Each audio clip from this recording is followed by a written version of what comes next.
Hello there, I'm Josiah, and today I'm going to talk about what is the true meaning of rainbows. We see a lot of rainbows nowadays, candies, flags, logos, decorational items, but what is the true meaning? What does it mean? So the story of the rainbow starts back in the time of Noah, or Noach in Hebrew.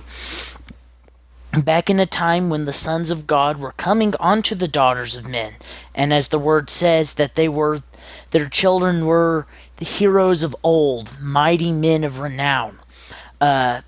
That's open to many interpretations. I believe that they were Nephilim. I might do a video about Nephilim later, but if you don't know what it is, Google it for now until that video's out, maybe.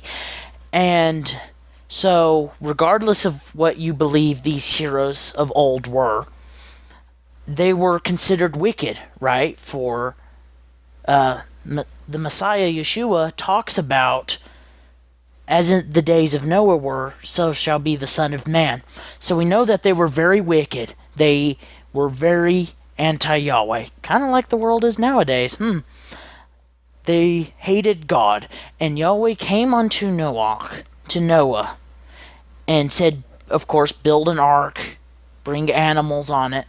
And after all of that was said and done, after literally the end of the world as he knew it, right? Because it had flooded all of the locations he had grown up with, places was shattered. The atmosphere was different after that. They come out of the flood, and they, of course, onto dry land, and there's, of course, no plants because they have to plant them. Now, there was the olive tree that the dove brought, so they had to replant all the plants. Of course, they're getting the animals, and lo and behold, the Father comes out of heaven and makes a covenant with Noah. Just put yourself in Noah's shoes right now. Just imagine that. You've just come through this horrific, the continent shattering, and it's raining 40 days and nights. You're trapped on this wooden boat with all these animals, right? You don't know what's going to happen. So basically, by God coming down and talking with Noah, he's pretty much reassuring him. He's saying, do not worry, this is not going to happen again. I will not flood the earth with completely cover it in water and destroy the atmosphere, crack up the continents, mass extinction event. I will not do that by water again. However, we do know that he will do it by fire. That's what the book of Revelations tells us. So he's just really reassuring Noah at this point. He is telling him and his family and all of creation that you don't have to worry. You can sleep sound because I will not flood the earth again. So every time we see that rainbow, we must remember that is what it is. It is Yahweh saying that he will not destroy the earth by water. He remembers that too every time he sees that rainbow. Let's read the actual scripture. I have it here, right here. Then God said to Noah and to his sons with him, this is Genesis 9, verse 8 through 17.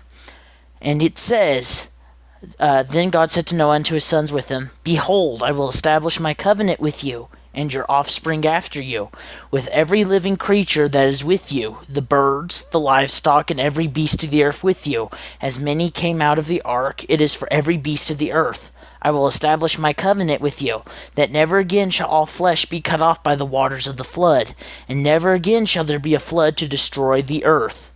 And God said, this is the sign of the covenant that I will make between me and you and every living creature that is with you for all future generations. I have set my bow in the cloud, and it shall be a sign of the covenant between me and the earth. When I bring clouds over the earth, and the bow is seen in the clouds, I will remember my covenant that is between me and you, and every living creature of all flesh. And the waters shall shall never again become a flood to destroy all flesh. When the bow is in the clouds, I will see it and remember the everlasting covenant between God and every living creature of all flesh that is on earth. God said to Noah, "This is the sign of the covenant that I have established between me and all flesh that is on the earth." So, what that means is, of course, there will always be floods, hurricanes, typhoons, tsunamis. There will always be floods. But never again will Yahweh flood the earth completely to where every living thing is snuffed out. Like the word says, I can't remember it exactly, but it's everything that breathed through its nostrils the breath of life was extinguished by the flood waters. So, regardless what it is used nowadays, that is its true meaning. It is him saying to us that I will not destroy you. And a fun fact too, several times in the prophets, I don't remember the exact scriptures, several times there's in the prophets, like Ezekiel or something, and Revelation, it talks about where God's throne, because they see into heaven, that God's throne with all the jewels and precious gemstones on it, that it appears to be a rainbow around him and over his head. So maybe that's just showing his glory when the water and I forget the exact scientific term of how rainbows are created. So just remember that when you see that rainbow, don't think of what you see on TV, social media, candies, logos. It's just cool colors. I love rainbows. It's just cool colors. But remember what the true and actual rainbow means. That is his covenant between us and every animal and every plant and every creation, that he will not destroy us by water again. So I'd like to thank you for watching this video, and I'd like to end today off with a prayer. So Yahweh, I thank you for your rainbow, and I thank you for your covenant. I thank you for my viewers that are watching this video. And Yahweh, I ask that you will give them a spirit of discernment, that they will not believe what I say just because some guy on the internet is saying it does not mean it's true, but that they will search up everything that I say. Yahweh, I thank you for bringing them. I ask you to help them through their hardships in life, to comfort them with your Ruach. And I thank you for your rainbow and for your everlasting covenant with us. Thank you, Yahweh. Amen.